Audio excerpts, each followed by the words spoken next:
So for everybody out there, especially doctors that I like to encourage, these are all patients of radial keratotomy complications, RK complications from all over the world.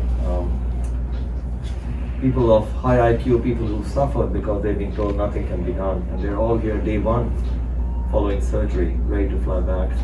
And there's just a camaraderie between them of meeting here and talking to each other. I'll leave, I'll let them say whatever they want. And maybe, you can share your experience with other radial keratotomy patients that there is no such thing as cannot be done.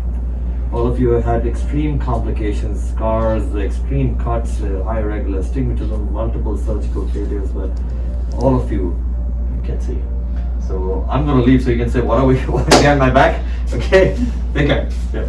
It's interesting, we all have our own perspective on what our own vision is, right? And when we see what we see, I'm like, oh, this is so bad. And then when you come in here and you see other folks and their issues, and it makes you think, well, okay, I thought I was bad, but other people have it worse. And he's addressing all of this, right? Which is phenomenal to me. It's just incredible, right? The success he has is what he does. Yeah.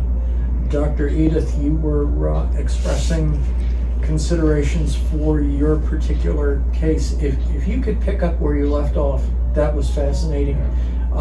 What your experiences have been with RK surgery and how you've evolved to where you are here today at Dr. Gulani's. Since 1992, I had an arcade in my left dominant eye, and after the surgery, it was a disaster. I lost my eyesight. Everything was blurry. I would see ghost image. I was a medical doctor. I couldn't even read the PDR. The patients had to read the PDR for me. I went to different places in the country, including Baston Palmer in Miami, and essentially they told me there was nothing that could be done except a contact lens. The contact, because my cornea was so irregular, my contact lens will suction in, and I would have to go to the ophthalmologist to pull my contact lens out. And finally I gave up on that. And for years I couldn't even drive in the highway. I was like the little old lady at 15 miles an hour because I couldn't see. The icing in the cake was, as I got older, I developed cataracts. Back in Idaho, I had cataract surgery in my left eye. The following day, and days later, I couldn't even see the letter E. I could only see fingers, and they couldn't even refract me. The reason I'm bringing this point up is a lot of people with RK don't realize how difficult it is to do a cataract surgery after an RK. I came here and my vision went to 20/20. I didn't need glasses or anything. The reason that I'm back here, I developed a cataract surgery in the right eye. I went to San Francisco and I developed a ghost image, irregular astigmatism, and my right eye was as bad as my left eye. And one of the scars that I had from the arcade that they did in 1992, apparently they perforated my eye, and that scar got bigger and bigger. That was blocking my eyesight. So I couldn't even see the letter E again. So yesterday, it was a very difficult surgery because if he got into that wound, they would have to take me to a corneal transplant. And he had to work in this eye, in my right eye, that I had the cataract surgery 2 months ago, because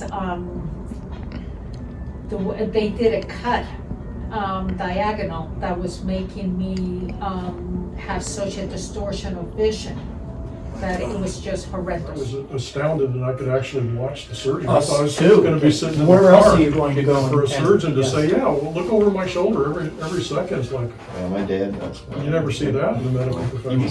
I can't wait But for I it. was praying. He was nervous. When Edith went in, we had prayed for Dr. Gulani for like 2 weeks before we came. And I'm not some religious fanatic, but there's a time you turn to God. This was it. Yes. I don't call that fanaticism. We prayed for him every day. We prayed for his staff. We prayed for his intuition, be able to figure this out, because for the first time, we got a guy that was honest. He says, I don't know what to do. I got to think about this. I'm not just going to rush in and Yes. do something. I got to do the right thing. And so he, we prayed for him this whole time. And during the surgery, Edith went in, I prayed for him. And I stood at the window and I'm praying every second for each staff member to do the right thing. And toward the end of the surgery, I didn't know the surgery was over because I'd never seen this done before. But I kept praying, please give them insight, please give them skill that beyond what they have. And it wasn't so much a word or impression. It's not something that somebody said, but the impression and the word, the whole mixture, as I was praying, said 2 words: I did. When I was saying, please help him do this, please help Edith, the words came, I did. Well, I had surgery in 1992 as well.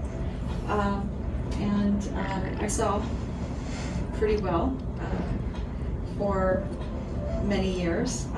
I did find out that they had banned, I don't know if you guys know this, but they had banned the surgery in Europe for a decade before we had RK surgery, if you had it in the 90s.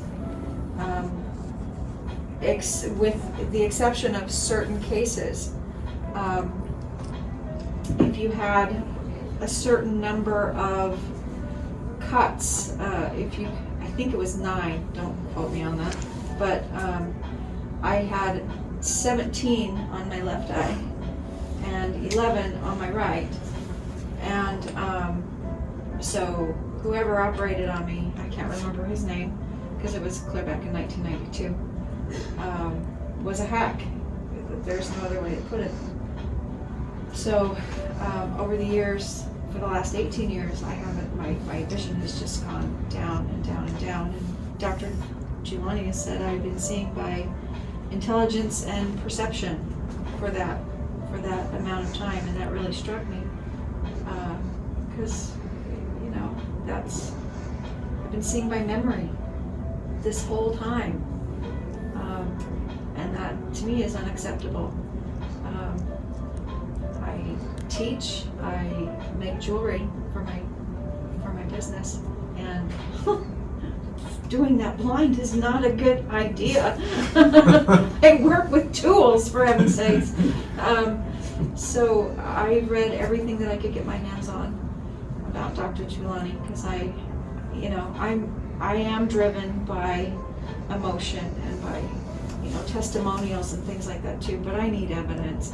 I am an alumni of the Gulani Institute for 8 years, as is my wife. I came here blind in my right eye, Wow. to the point where all I had was color and light acuity. I couldn't see anything. As others in here have been told, go home and deal with it. It might give you some depth perception with your bad eye, maybe, and you should consider a corneal transplant. Corneal debridement is an option. We'll try that first. And I said I don't think that's going to happen. That's not going to be on the agenda.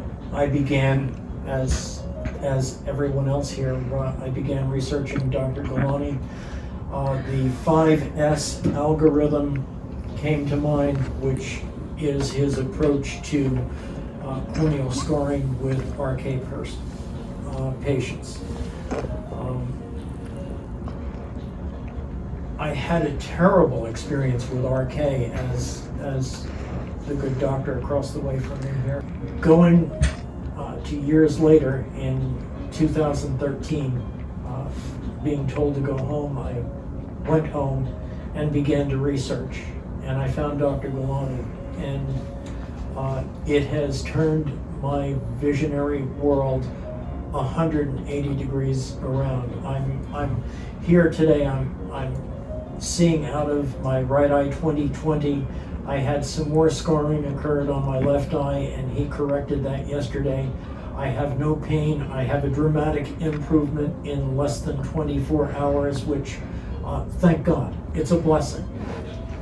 I had my cataract done and did it over the top, not on the sides. He Oh, my. couldn't get to it because Yes. of my cuts. You all heard how many I had. Oh, yes. He did it from the top.